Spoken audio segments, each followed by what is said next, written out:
ॐ भूर्भुवः स्वः तत्सवितुर्वरेण्यं भर्गो देवस्य धीमहि धियो यो नः प्रचोदयात् ॐ शान्ति शान्ति शान्तिः.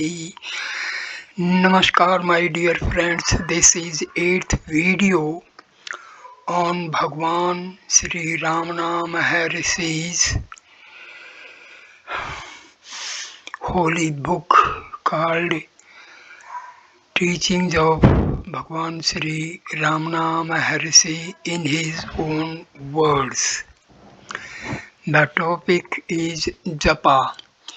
Japa, that is the use of incantations and invocations of a divine name, is one of the most widely practiced techniques of spiritual training. It has particular affinity with the bhakti paths of love and devotion. The Maharshi approved of it, subject of course to the condition illustrated in the story of the king and his minister on page 93, that the person who practiced any incantations had been duly authorized to do so by a qualified guru. He himself occasionally authorized the use of invocations but very seldom.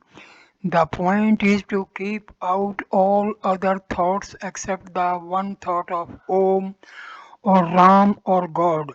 All incantations and invocations help to do that. The more devotion there is behind the words, the better this is accomplished, and therefore the more effective is the incantation. Devotee, when I invoke the divine name of for an hour or so, I fall into a state like sleep.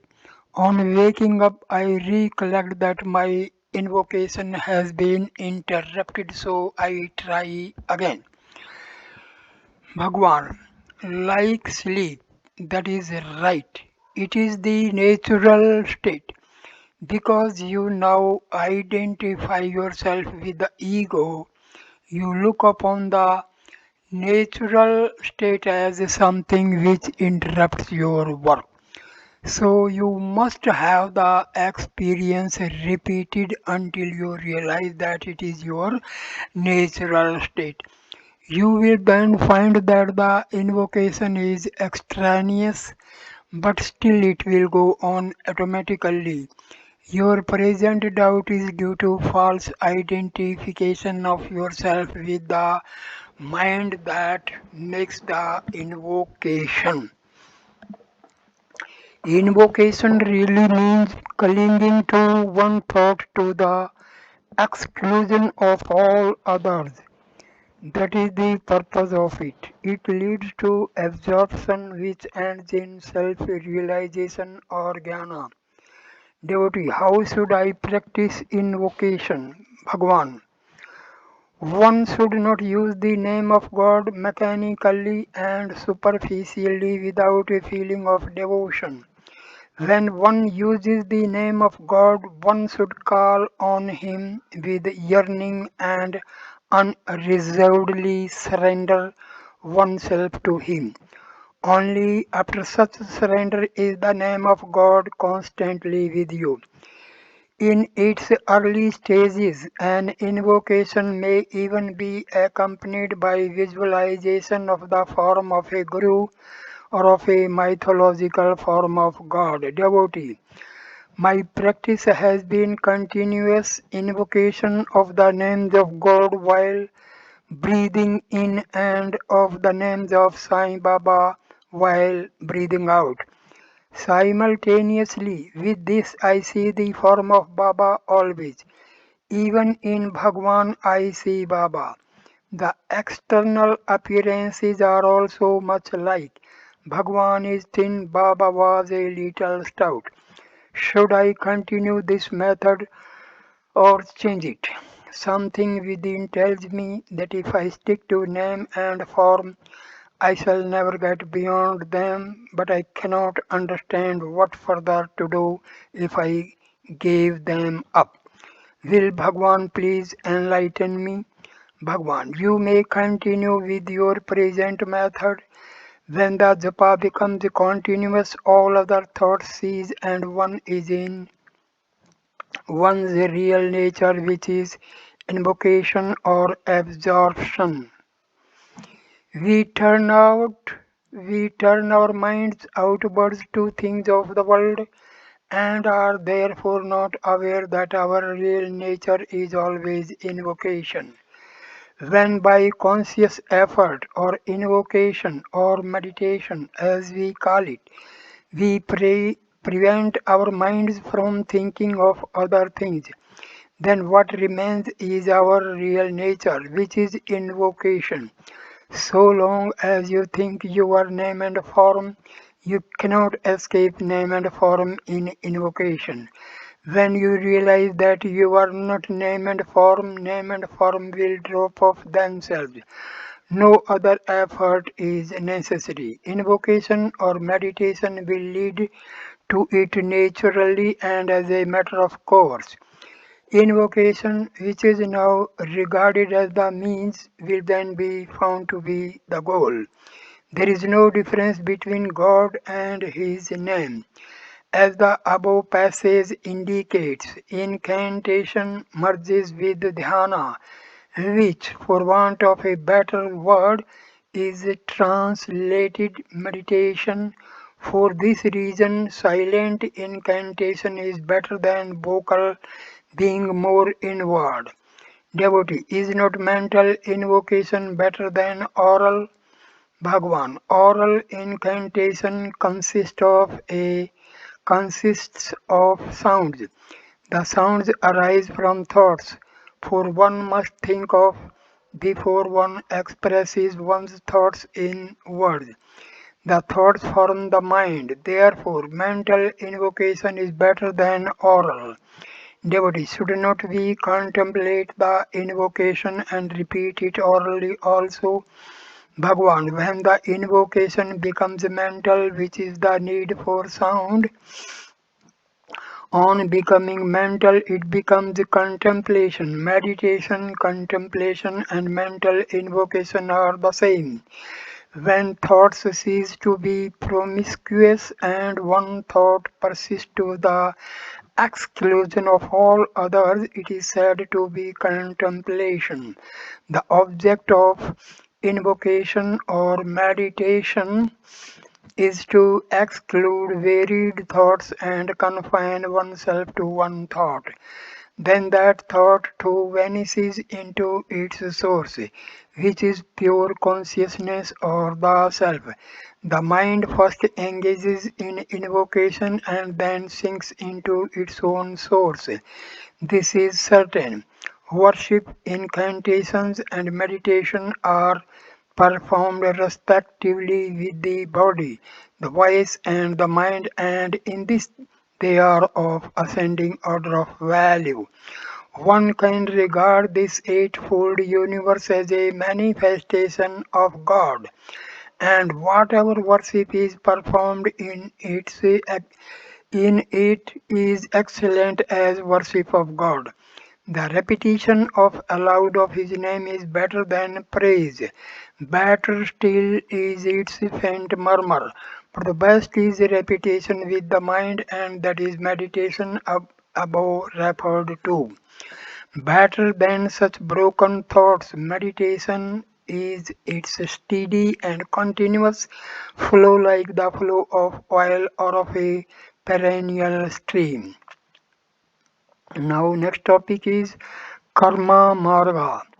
Little need be said here about Karma Marga, the path of action, since it has been dealt with in an earlier chapter. The Maharshi discouraged unnecessary activities on the one hand and attempted to renounce activity on the other, enjoining performance of the necessary routine activities of life in a detached manner simultaneously with the practice of inquiry or devotion. Devotee, Swami, how can the grip of the ego be loosened? Bhagwan, by not adding new vasanas, innate tendencies to it. Devotee, how does activity help? Will it not add to the already heavy load that has to be removed? Bhagwan, actions performed with no thought of the ego purify the mind and the help to fix it in meditation. Devotee, but suppose one were to meditate incessantly without activity. Bhagwan, try and see. Your innate tendencies will not let you. Meditation, dhyana comes only step by step with the weakening of innate tendencies by the grace of the Guru. Methods graded. Although the Maharshi recognized all methods, he graded them as more or less direct and effective, as is shown in the above quotations of verse 4 to 7 of the Essence of Instruction. The following exposition also makes this clear. Examination of the ephemeral nature of external things leads to dispassion, vairagya. Hence, inquiry is the first and most important step. When it becomes automatic, it results in indifference to wealth, fame, ease, pleasure, and so on. The I thought is traced to the source of the I in the heart, which is the final goal. However, if the aspirant is temperamentally unsuited for self inquiry, he must develop devotion. It may be to God or Guru or mankind in general, or ethical laws, or even an ideal of beauty. As any of these takes possession of him, other attachments grow weaker and dispassion develops. Attachment to the object of devotion grows until it dominates him completely, and with it grows concentration, ekagrata, with or without visions and direct aids. If neither inquiry nor devotion appeals to him, he can gain tranquility by breath control. This is the way of yoga. If a man's life is in danger, all his interest centers around the one point of saving it. If the breath is held, the mind cannot afford to jump out at its beloved outer objects, and it does not do so. Therefore, there is peace of mind as long as the breath is held. Since all one's attention is concentrated on the breath, other interests are abandoned. Then also any passion results in irregular breathing. A, a paroxysm of joy is in fact as painful as one of grief, and both result in disturbed breathing. Real peace is happiness, and pleasures do not produce happiness. If the aspirant is unsuited to the first two methods by temperament, and to the third on account of age or health, he must try karma marga, the path of good deeds and social service. His nobler instincts are thus developed, and he derives personal happiness from his actions. His ego becomes less assertive, and its good side is enabled to develop. He thus in course of time comes to be suited for one of the three former paths of, or his intuition may be developed by karma marga alone.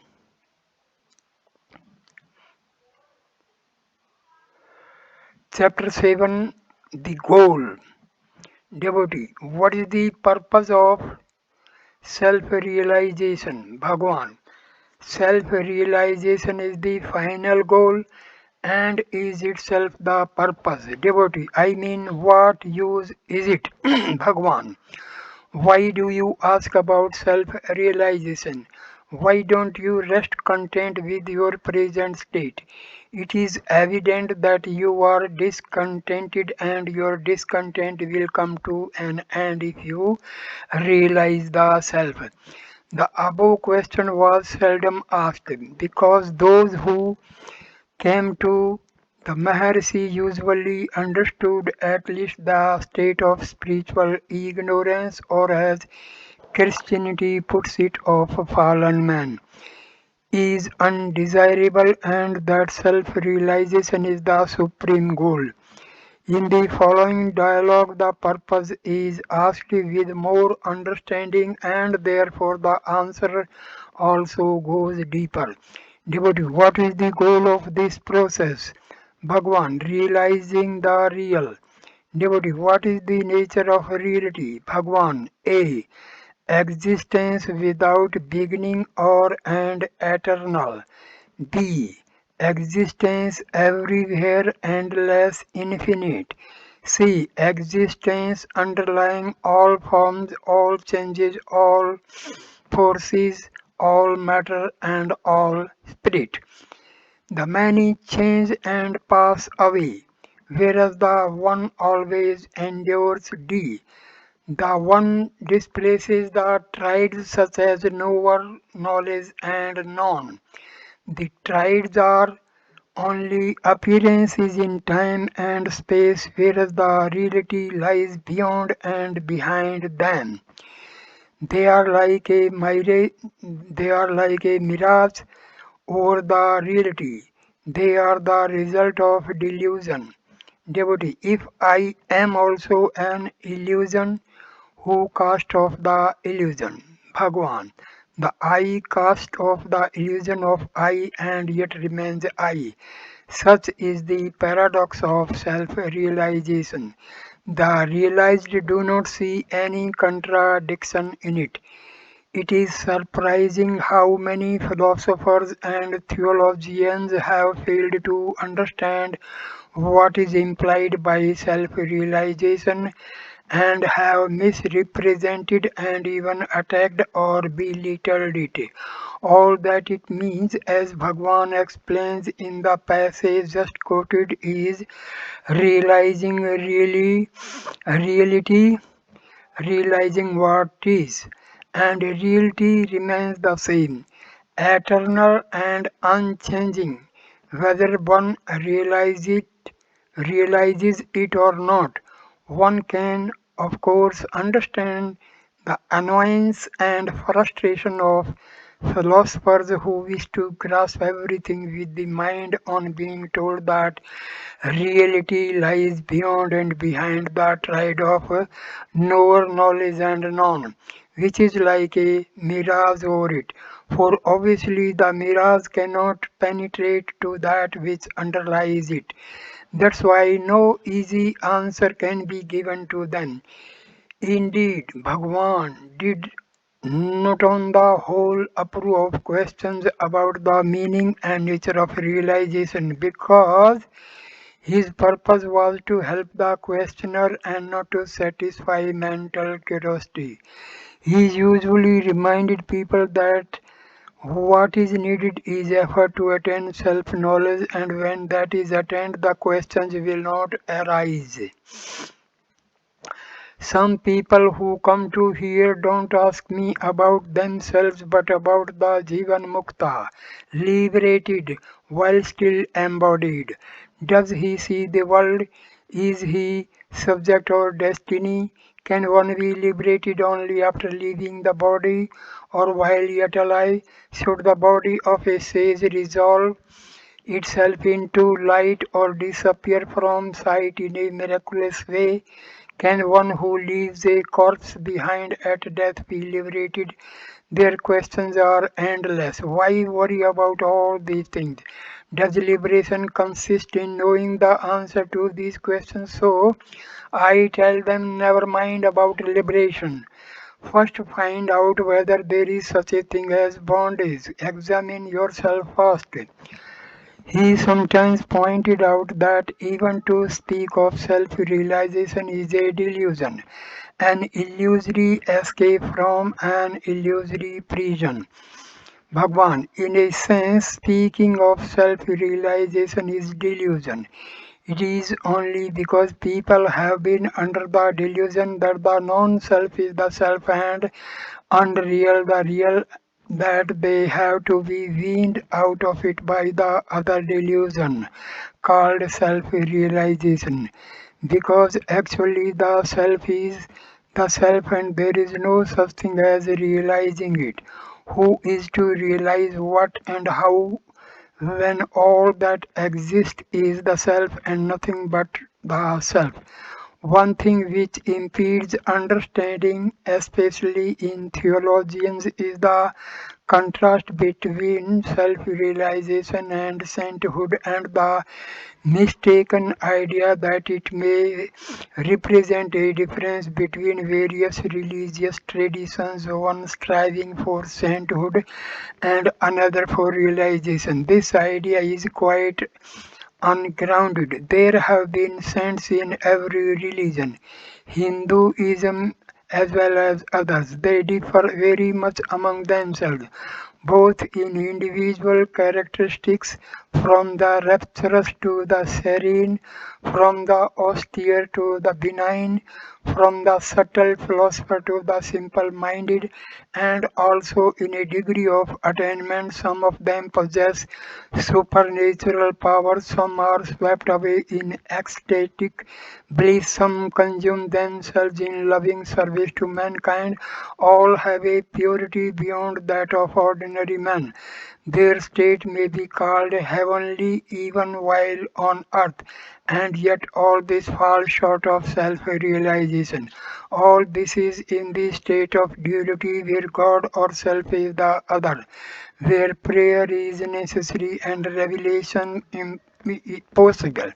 In strict theory, they are as far removed as the ordinary man from self realization, since there is no common measure between the absolute and the conditioned, the infinite and the limited. A million is no nearer to infinity than 100. This complete gulf is illustrated by the Buddhist story of the man who wanders about the earth seeking for a lost jewel which all the time is on his brow. When at last it is pointed out to him, all his years of search and wandering have done nothing to bring him nearer to it. And yet, in actual fact, if he had not gone searching, he would not have found it. And in actual fact, the saint can be considered nearer to realization than ordinary man, just as it is easier for an ordinary man to attain realization than for a dog, although both alike are limited to the illusion of individual being.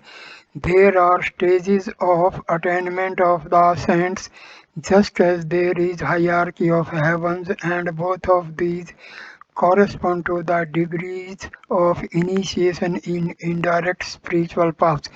Bhagwan would answer questions about this when specifically asked, but did not usually speak of it, since his purpose was not to raise his followers from grade to grade of apparent reality, but to direct them towards the one eternal universal reality. Devotee, do we go to Swarg heaven as a result of our actions here?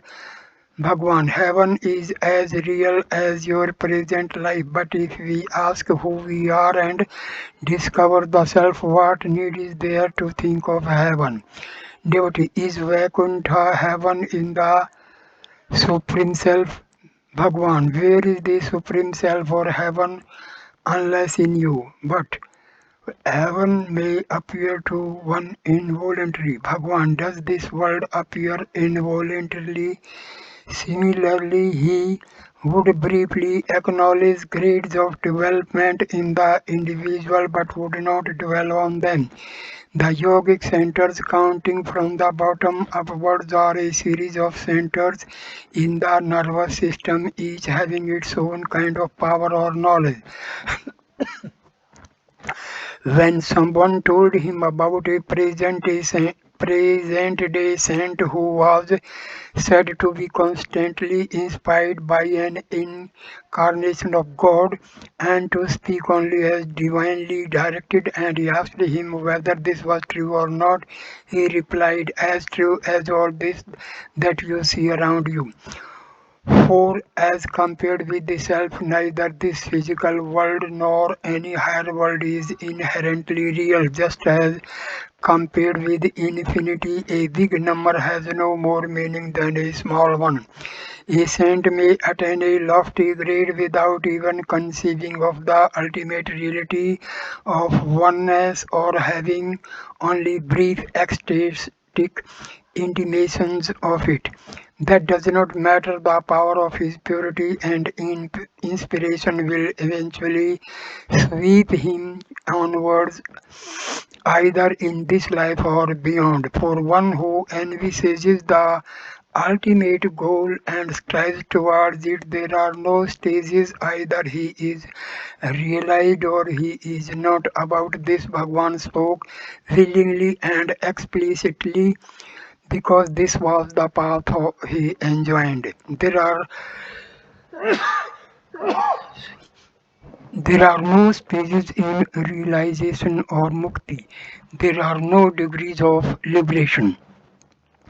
Devotee, there must be stage after stage of progress before attaining the absolute. Are there different levels of reality, Bhagwan? There are no levels of reality. There are only levels of experience for the individual, not of reality. If anything can be gained, which was not there before, it can also be lost, whereas the absolute is eternal here and now. However, although there are no stages of self realization, there are what might be called previews, glimpses, which are not yet stabilized or made permanent. Sometimes, indeed, these occur to people who in this lifetime have had no spiritual training at all, as the opacity of the aspirant's ego lessens with the training in abnegation, he becomes more liable to them. Even great mystic philosophers such as Plotinus or Mr. Eckhart have, by their own admission, been dependent on them not having attained to the permanent state of identity from which Bhagwan taught. Can a man become a high official merely by seeing one? He may become one only if he strives and equips himself for the position. Similarly, can the ego, which is in bondage as the mind, become the divine self simply because it has once glimpsed that it is the self? Is this not impossible without the destruction of the mind? Can a beggar become a king by merely visiting a king and declaring himself to be one? Duty, can self-realization be lost again after once being attained? Bhagwan, realization takes time to steady itself. The self is certainly within the direct experience of everyone, but not in the way people imagine. One can only say that it is as it is, just as incantations and other devices can prevent fire from burning a man who otherwise it would do so. So Vasana's inherent tendencies impelling one to desire one thing and to shun another can veil the self when otherwise it would be apparent. Owing to the fluctuations of the Vasanas, realization takes time to steady itself. Spasmodic realization is not enough to prevent rebirth, but it cannot become permanent as long as there are vasanas.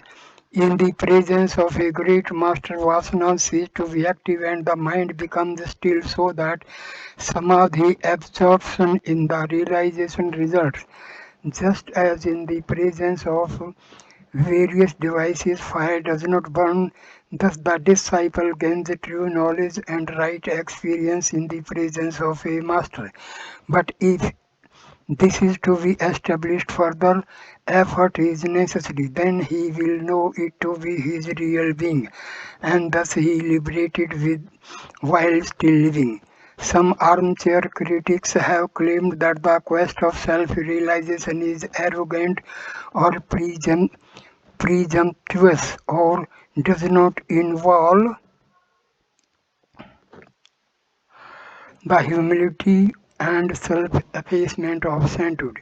If instead of theorizing they undertook the eradication of the vasanas which are the roots of the ego, they would soon see. Actually, it is beyond both arrogance and humility, beyond all pairs of opposite. It is simply what is. It involves not merely the humbling of the ego, but its complete dissolution. You are the self even now, but you confuse your present consciousness or ego with the absolute consciousness or self.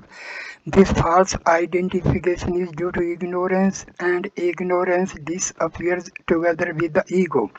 Killing the ego is the only thing to be done. Realization always exists, no attempt need be made to attain it, for it is not anything external or new to be acquired. It is always and everywhere, here and now too. Devotee, this method seems to be quicker than the usual ones of cultivating the various alleged to be necessary for realization. Bhagwan, yes, all vices center around the ego. When the ego is gone, realization results naturally. Having spoken of the saint and the mystic philosopher, mention should also be made of the occultist. That is the person who seeks realization for the sake of the supernatural powers it may bring. This Bhagwan always discouraged realization may bring powers with it as the higher includes the lower, but desire for power will impede realization as the quest for the lower state negates the higher power. If the objective is the endowment of the ego, with new powers, how can it at the same time be the liquidation of the ego? Such a person has not understand what realization is. Devotee, what are the powers of Superman? Bhagwan, whether the powers are high or low, whether of the mind or what you call the supermind, they exist only with reference to him who possesses them. Find out who that is.